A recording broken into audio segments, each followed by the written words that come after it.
Michel Roche, bonjour. Bonjour. Vous venez de publier chez Détrade, aux éditions Détrade, l'affaire Montmartel, gentilhomme Gascon. Alors ma première question, c'est un peu pour contextualiser. Où se passe cette fresque historique entre 1780 et 1790, en pleine Révolution? Tout commence près de Auch, dans un lieu qui s'appelle Montmartel, dont est marquis un jeune Gascon qui a des origines qui remontent pratiquement aux croisades, et son notaire le pousse à venir à Paris pour faire briller un nom qui remonte aux croisades. Et c'est l'époque des grands salons littéraires et artistiques. Et il va monter à Paris. Et là, il va être piégé par le notaire qui l'accule en trichant et en le ruinant. Il va perdre son nom, Son puisqu'il domaine? va être obligé de vendre son titre. Il va perdre sa terre, son château, il perd tout, et devant la ruine, une amie très chère, avec qui il a quelques relations, parce qu'il est très beau garçon, 1,88 m, les yeux verts, encore un petit accent gascon, et elle va lui conseiller et le pistonner, il faut bien dire, de s'embarquer pour les Amériques avec le marquis de Lafayette.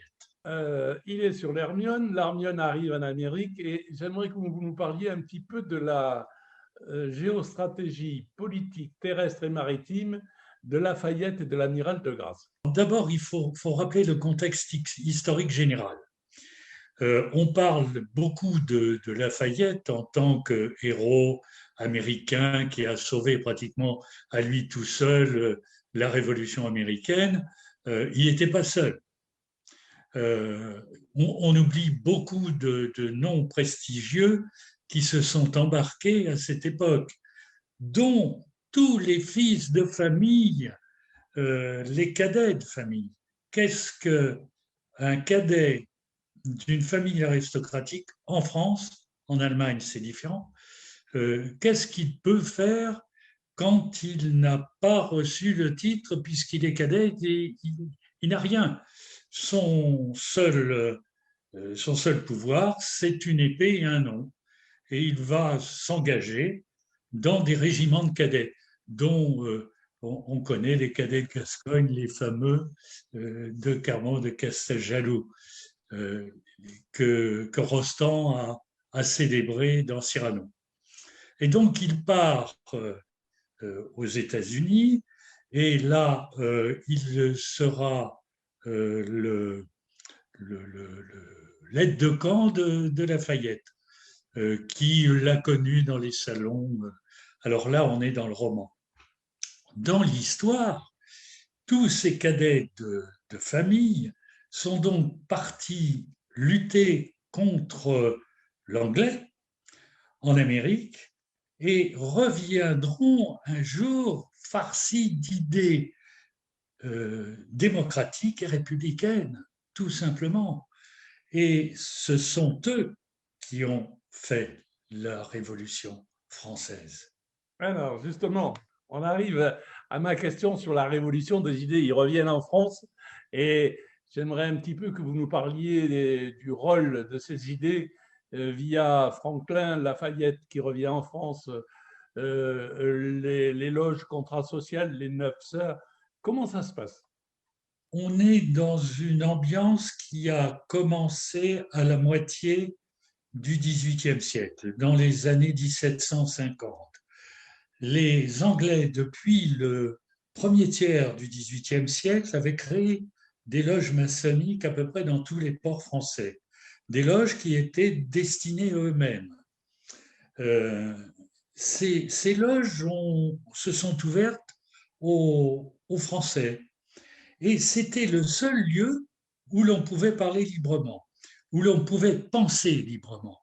Il faut bien s'imaginer que la philosophie a été interdite en France jusqu'en 1789, y compris des grands philosophes, ont été obligés de s'expatrier euh, sur, en Suisse, en Hollande et jusqu'en Suède pour pouvoir écrire.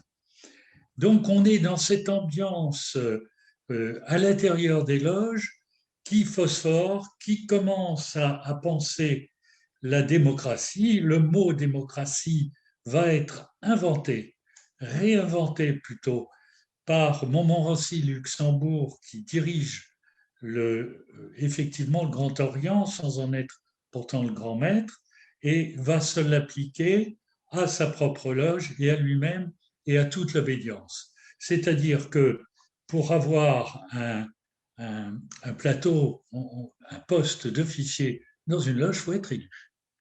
Et ça va être un modèle un peu de petite démocratie qui va migrer. Et la franc-maçonnerie va participer aux Lumières. Il n'y a pas que la franc-maçonnerie, il y a les encyclopédistes, il y a tout un mouvement culturel qui va, euh, qui va vers la révolution, qui va naturellement vers la démocratie que l'on connaît à peu près aujourd'hui. Le premier ouvrage, votre premier ouvrage, donc l'affaire Montmartel, s'arrête en 90 et il y a une bascule et on ne sait pas de quel côté ça va basculer.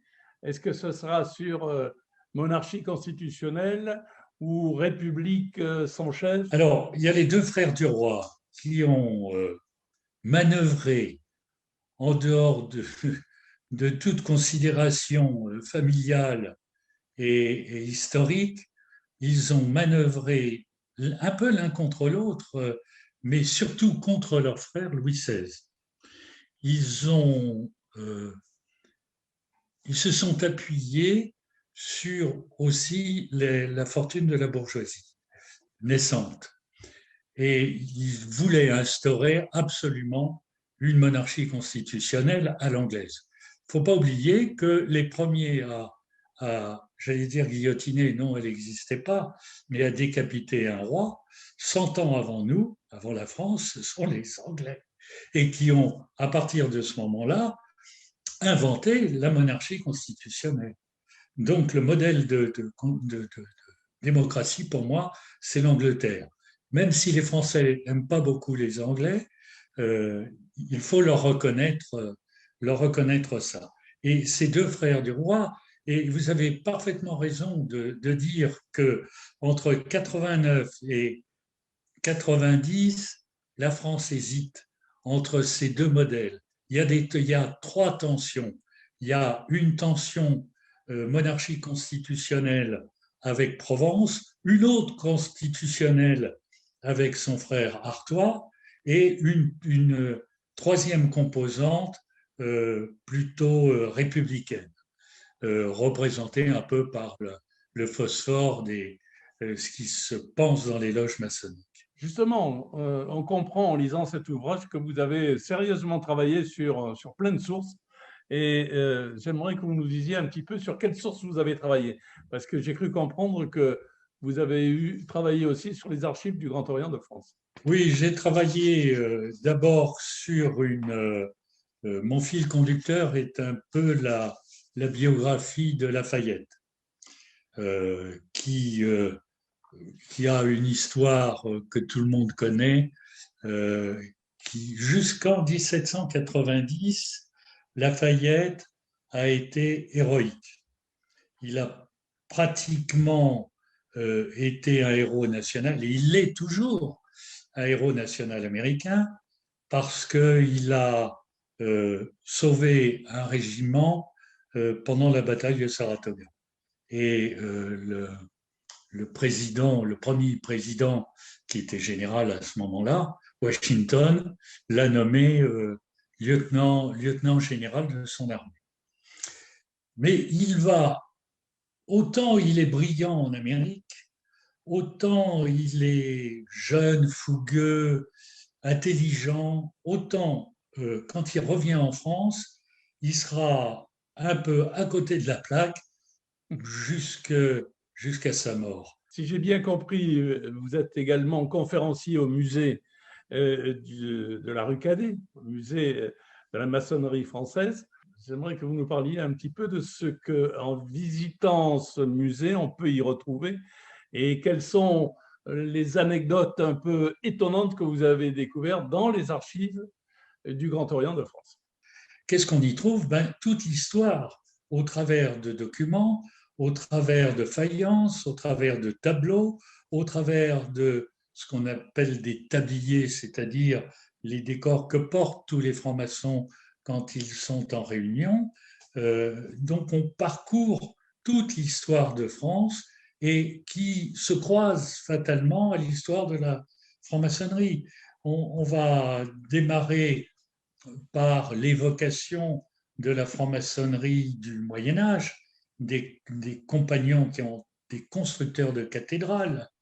Puis cette franc-maçonnerie va disparaître en France sous l'impulsion du pouvoir royal et de l'Église catholique qui n'admet pas que dans les loges on puisse parler librement. Et elle va continuer en Angleterre et elle redébarquera en France au sens propre du terme, puisque ce sont les marchands anglais sur leurs navires qui vont fonder des loges dans tous les ports français. On a d'ailleurs cette évocation avec une très belle maquette dans nos vitrines de navires. Donc la franc-maçonnerie redébarque dans les années 1720 et une première fédération va être créée par le duc de Wharton dans les années 1738, qui s'appellera la Grande Loge de France. Et puis on arrive à l'évocation de la franc-maçonnerie féminine.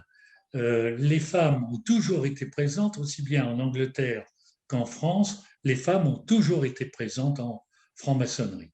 Et j'en parle, et c'est là qu'on pourrait évoquer les archives, que dans les archives, on a une loge qui s'appelle la Candeur, qui était une loge mixte, une loge dite d'adoption pour les dames, où on va retrouver Olympe de Gouges, on va retrouver quelques personnages que j'évoque au travers d'une réunion d'un club qui a vraiment existé, qui s'appelle le Club des Habits des Noirs, et qui va militer pour la libération de l'esclavage. L'abolition, cherchez le mot, l'abolition de l'esclavage. Eh bien, avec ces dernières informations, Jean-Michel Roche, merci pour ce premier tome d'une aventure et d'une fresque historique passionnante. Le titre de votre prochain ouvrage? Ça sera toujours l'affaire Montmartel, mais mon éditeur m'aidera à trouver le sous-titre adapté à l'époque. Eh bien, en tout cas, merci beaucoup et à très bientôt. Sinon, à la lecture, du moins en vous retrouvant au musée, puisque vous y êtes conférencier. Merci encore. Merci à vous.